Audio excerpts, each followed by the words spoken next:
सभी को नमस्ते। मेरा नाम दिव्या यादव है। आज हम करेंगे उष्ट आसन का अभ्यास। उष्ट मतलब ऊंट, ऊंट के जैसे आकृति। उष्ट आसन के अभ्यास से आपको ऊंट के अंदर जो भी अच्छे गुण हैं, जो भी ऊंट की स्ट्रेंथ है, वो आपको मिलेगी। ऊंट की सबसे बड़ी खासियत यह है कि वह सीमित संसाधनों में अधिक प्राप्त करता है। ऊंट ज्यादातर रेगिस्तान में पाया जाता है, वहां पर पानी की कमी होती है, हरे चारे की कमी होती है। फिर भी ऊंट का रेस्पिरेटरी सिस्टम बहुत स्ट्रॉन्ग होता है, ऊंट की हाइट भी अच्छी होती है, ऊंट की लेग्स बहुत स्ट्रॉन्ग होते हैं, ऊंट मीलों मील चलता रहता है। इसलिए अगर हम उष्ट आसन का अभ्यास करेंगे तो हमारा रेस्पिरेटरी सिस्टम स्ट्रॉन्ग बनेगा, हमारे लंग्स स्ट्रॉन्ग बनेंगे, हमारे नी, हमारा थाई स्ट्रॉन्ग बनेंगे, हमारे बैकबोन में अच्छी फ्लेक्सिबिलिटी आएगी, हमारी बैकबोन स्ट्रॉन्ग बनेगी। बच्चे अगर इसका अभ्यास करेंगे तो उनकी हाइट बढ़ेगी। उष्ट आसन के अभ्यास के दौरान हमें अपनी गर्दन को पीछे लटकाना होता है। जब हम अपनी गर्दन को पीछे लटकाते हैं तो सारा ब्लड का सर्कुलेशन हमारे स्कैल्प की तरफ है। इससे हमारी आईज, हमारी हेयरिंग पावर्स, हमारे अपर बॉडी, हमारे जो फेस से रिलेटेड जो भी अंग हैं, उन सब में काफी अच्छी स्ट्रेंथ आती है और अच्छा ब्लड सर्कुलेशन होता है, इसलिए वो सभी स्ट्रॉन्ग बनते हैं। जब हम अपनी गर्दन को पीछे लटकाएंगे तो हमारी थायराइड ग्लैंड पे अच्छी मसाज आएगी। इसलिए जिसको भी थायराइड की प्रॉब्लम है और जो चाहता है कभी नहीं हो, तो वो उष्ट आसन का अभ्यास जरूर करे। उष्ट आसन का अभ्यास शुरू करते हैं। उष्ट आसन के अभ्यास के लिए हम अपने घुटनों पे आ जाएं। हमारी पंजे ऐसे फ्लैट होने चाहिए। अगर किसी की फ्लेक्सिबिलिटी कम है तो अपने पंजों को ऐसे ऊपर उठा सकता है, अदरवाइज परफेक्ट पोजीशन यही है कि हमारे पंजे ऐसे फ्लैट हो। इसके बाद अगर आपकी फ्लेक्सिबिलिटी कम है और आपने पहले कभी उष्ट आसन का अभ्यास नहीं किया है तो आप कुछ दिनों तक अर्ध आसन का अभ्यास कीजिए। उसके लिए आप अपने दोनों हाथ कमर पर रखें और इनहेल करते हुए अपनी बैक को पीछे जितना जा सके आप झुकाएं और यहाँ पर गहरी गहरी सांसें लें। उसके बाद वापस आ जाएं। अर्ध आसन का अभ्यास अगर आप 15 से 20 दिन तक 3 से 5 बार करते रहेंगे तो आपकी फ्लेक्सिबिलिटी बढ़ जाएगी और आप उष्ट आसन का अभ्यास अच्छे से कर पाएंगे।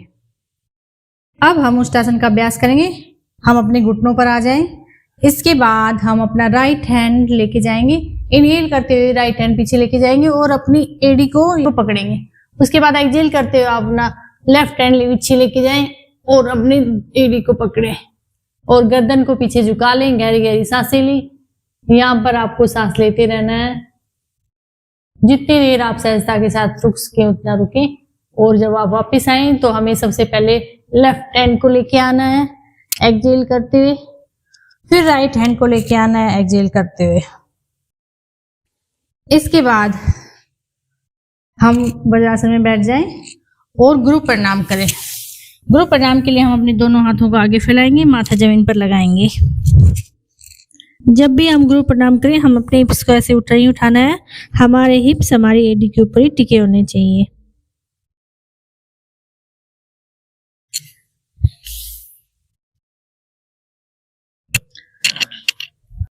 उष्ट आसन का अभ्यास हमें 3 से 5 बार करना चाहिए।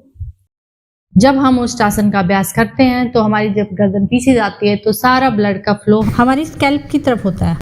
इसलिए क्योंकि हमने बैक बेंडिंग की है तो हमें फॉरवर्ड बेंडिंग जरूर करनी चाहिए। अगर आप 3 बार उष्ट आसन का अभ्यास करते हो तो आप तीनों बार ही गुरु प्रणाम भी करेंगे।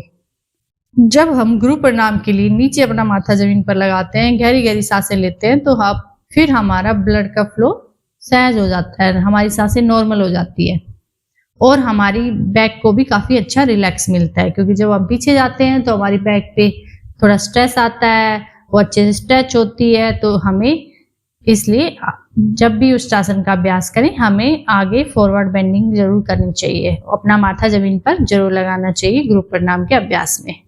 लेकिन जिसको भी हाई बीपी है, हार्ट की प्रॉब्लम्स है, सर्वाइकल का प्रॉब्लम है या बैकबोन से रिलेटेड कोई इश्यू है, तो वो उष्ट आसन का अभ्यास ना करें। उष्ट आसन के अभ्यास से हमारी थायराइड ग्लैंड पे बहुत ही अच्छी मसाज होती है, बहुत ही अच्छा स्ट्रेच आता है। इसलिए जिसको भी थायराइड की प्रॉब्लम है वो जरूर इसका अभ्यास करें।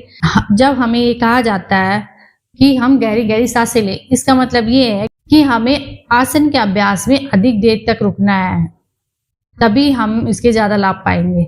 अगर हमें सांस होल्ड करके रखनी होती तो हम कुछ समय के लिए ही रुक सकते थे, लेकिन जब हम गहरी गहरी सांसें ले रहे हैं तो हम 25-30 सेकंड से शुरू करके 1 मिनट 1.5 मिनट तक रुक सकते हैं। आप जितना देर सहजता के साथ रुक पाए रुके, और आप जितना देर रुकेंगे आपको उसका लाभ अधिक मिलेगा। हमें अपने बच्चों को उष्टासन का अभ्यास जरूर कराना चाहिए। इससे उनकी हाइट बढ़ेगी और उनका रेस्पिरेटरी सिस्टम स्ट्रॉन्ग होगा, उनके लंग्स स्ट्रॉन्ग होंगे। और जब हम पीछे झुकते हैं तो हमारे सारे इंटरनल ऑर्गन्स जैसे लीवर, किडनी, हार्ट, इन सब पे भी अच्छा मसाज होता है, अच्छा ब्लड का सर्कुलेशन होता है। इसलिए बच्चों को उष्टासन करने की आदत जरूर डालें ताकि उनके लंग्स स्ट्रॉन्ग बने, उनका विजन स्ट्रॉन्ग बने, उनकी हियरिंग पावर स्ट्रॉन्ग बने। आप सभी उष्टासन का अभ्यास कीजिए और स्ट्रेंथ पाइए। और आप मेरे चैनल को लाइक, शेयर एंड सब्सक्राइब करें। धन्यवाद।